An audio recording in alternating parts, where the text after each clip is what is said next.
Assalamualaikum warahmatullahi wabarakatuh. Kami dari kelompok 9 akan mempresentasikan materi Harta dalam Perspektif Islam, pengertian dan tujuan investasi dan saham syariah. Selamat menyaksikan. Pembahasan pertama, harta dalam perspektif ekonomi Islam. Pada presentasi kali ini kami akan mengulas konsep harta dan investasi dari sudut pandang ekonomi Islam, menggali dasar-dasar syariah, mekanisme pengelolaan, serta tujuan dan resiko investasi. Kami juga akan membahas kategori investor dan norma-norma yang harus dipatuhi dalam berinvestasi sesuai prinsip Islam, termasuk menghindari riba, gharar, dan maisir. Masuk ke pembahasan harta dan mekanisme pengelolaannya. Dalam Islam, Allah Subhanahu wa Ta'ala telah menyediakan sumber daya di alam semesta ini, maksudnya adalah harta, untuk dimanfaatkan manusia, sebagaimana firman-Nya dalam Quran surat Al-Baqarah ayat 29.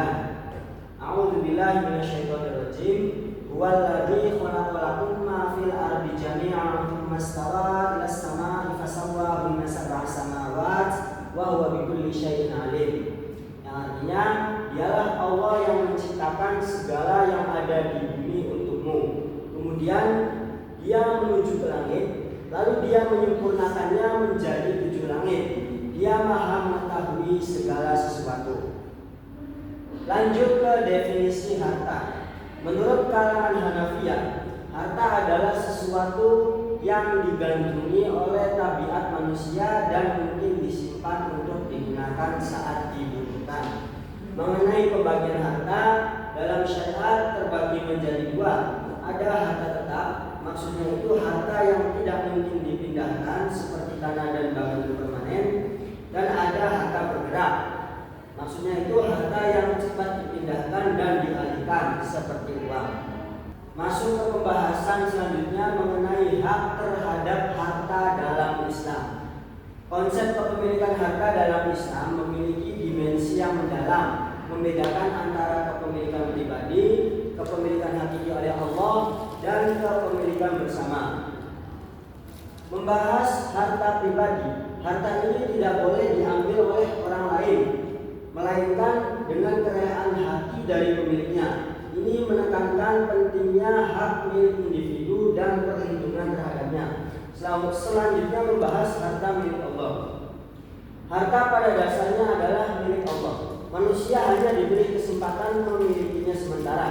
Ini mengajarkan bahwa manusia adalah khalifah di bumi yang diberi amanah untuk mengelola harta.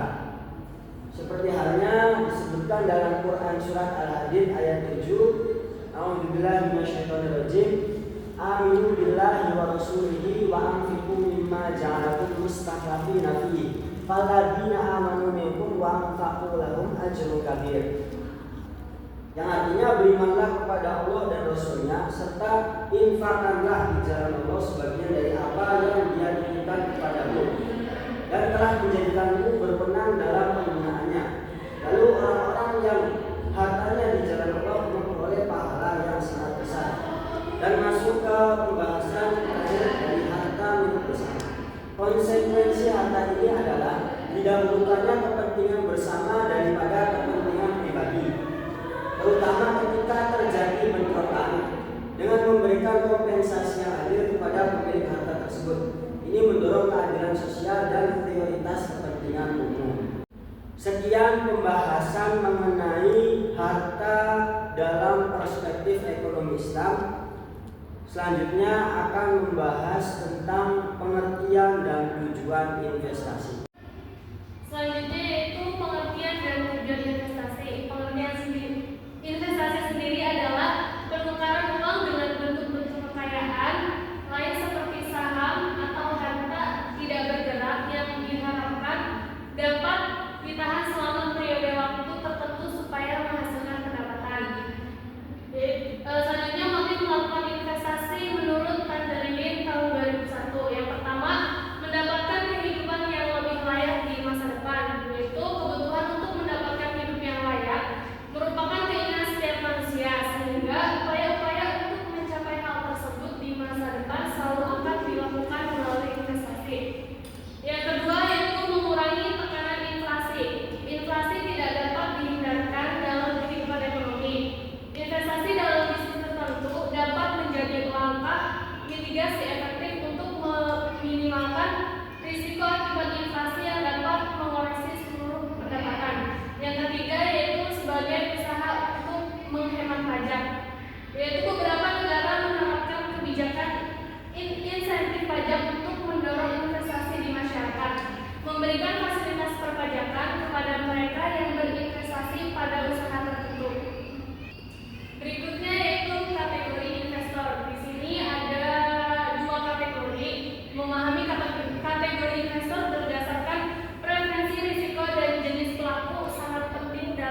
cenderung hati-hati atau prudent dan fleksibel.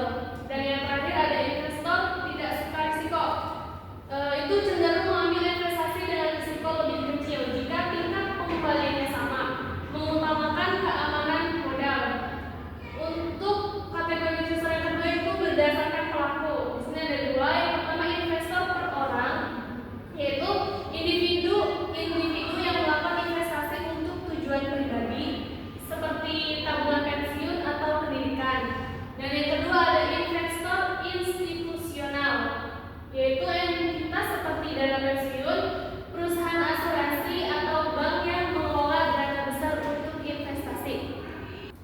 Ya, untuk selanjutnya itu risiko dalam investasi. Menurut data dari tahun 2001, risiko total dari berbagai aset keuangan bersumber dari beberapa faktor utama yang perlu dipertimbangkan oleh investor. Yang pertama ada variabilitas return akibat perubahan tingkat suku bunga berpengaruh negatif terhadap harga sekuritas. Yang kedua ada market risk, yaitu variabilitas return karena fluktuasi keseluruhan pasar mempengaruhi semua sekuritas. Yang ketiga ada inflation risk, yaitu risiko daya beli. Jika inflasi meningkat, lenders membutuhkan premium inflasi. Yang keempat ada business risk, risiko yang ada karena melakukan bisnis pada industri tertentu.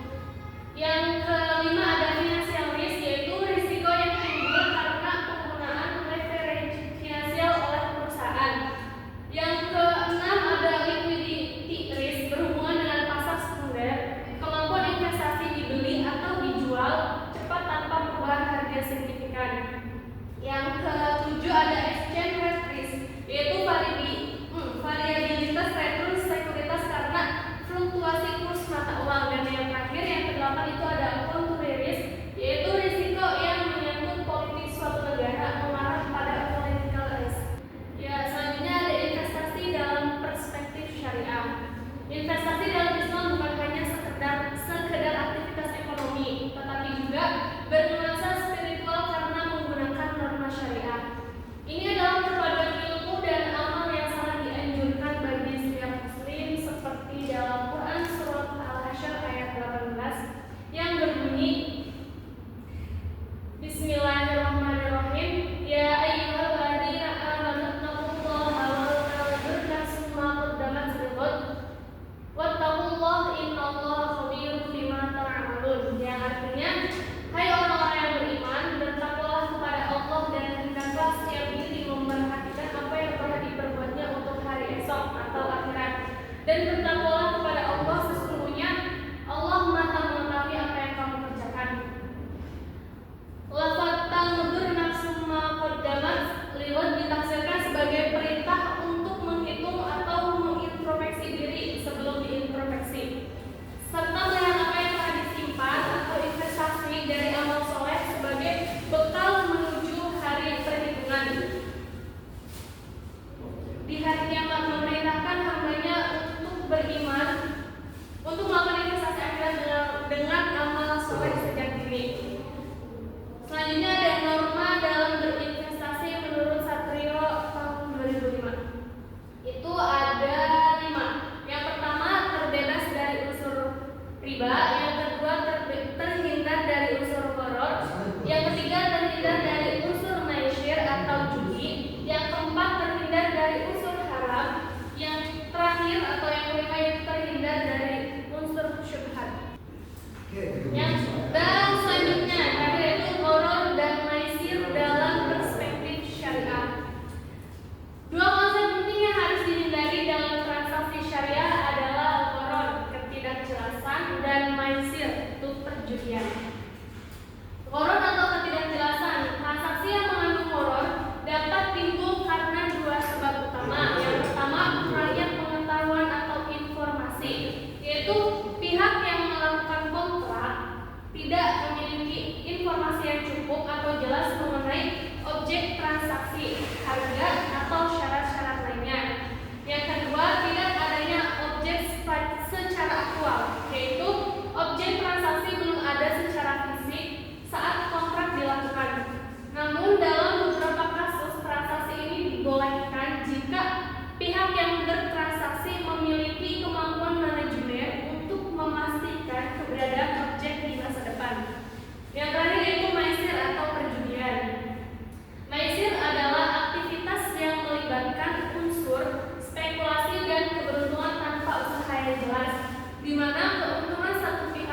saham syariah, yaitu saham merupakan surat bukti kepemilikan atas sebuah perusahaan yang melakukan penawaran umum atau go public dalam nominal ataupun presentasi tertentu. Menurut Subagio, pada tahun 1997, saham merupakan tanda penyertaan modal pada suatu perseroan terbatas atau PT. Para pemegang saham merupakan pemilik perusahaan yang bisa menikmati keuntungan perusahaan sebanding dengan modal yang disetorkannya. Selain manfaat yang bersifat finansial, para pemegang saham juga memiliki benefit yang bersifat non-finansial, yaitu hak dalam aktivitas perusahaan. Nah, di sini ada karakteristik saham syariah. Yang pertama yaitu operasionalnya tidak mengandung unsur riba. Kemudian operasionalnya tidak melibatkan maisir atau perjudian, dan operasinya tidak mengandung elemen horor atau ketidakpastian. Aktivitas inti perusahaan memiliki kepentingan dan masalah untuk umat dan bangsa atau public benefit. Kemudian ada persepsi publik dan image perusahaan itu harus baik. Selanjutnya yang terakhir, aktivitasnya tidak melibatkan penjualan produk-produk haram seperti alkohol, makanan haram, dan produk yang mengandung unsur babi. Instrumen saham yang beredar pada Bursa Efek Jakarta yaitu ada 4. Yang pertama, ini dikategorikan dalam 2 kategori ya. Yang pertama ada kategori 1 yaitu saham atas nama. Nah, saham atas nama itu adalah saham yang menyebut nama pemiliknya. Kedua, saham atas unjuk. Saham atas unjuk ini saham yang tidak menyebutkan nama pemiliknya. Dalam kategori kedua yaitu ada saham biasa, saham yang tidak memiliki keistimewaan dari yang lain, baik hak maupun kewajibannya. Kemudian saham preferen atau memiliki keistimewaan khusus dari segi perlakuan maupun dari segi finansialnya. Nah, dari kategori-kategori saham yang disebutkan tadi, ada beberapa saham yang diperbolehkan oleh hukum syariah, yaitu menjadi 2. Yang pertama ada saham biasa atau ordinary shares. Nah, saham biasa ini adalah saham yang tidak memiliki keistimewaan dari yang lain, baik hak maupun kewajibannya. Kemudian ada saham atas nama atau nominal shares. Nah, saham yang menyebut nama pemiliknya, pencetak saham ini dicatat dalam daftar yang khusus. Kemudian saya akan menerangkan tentang spekulasi saham di pasar modal.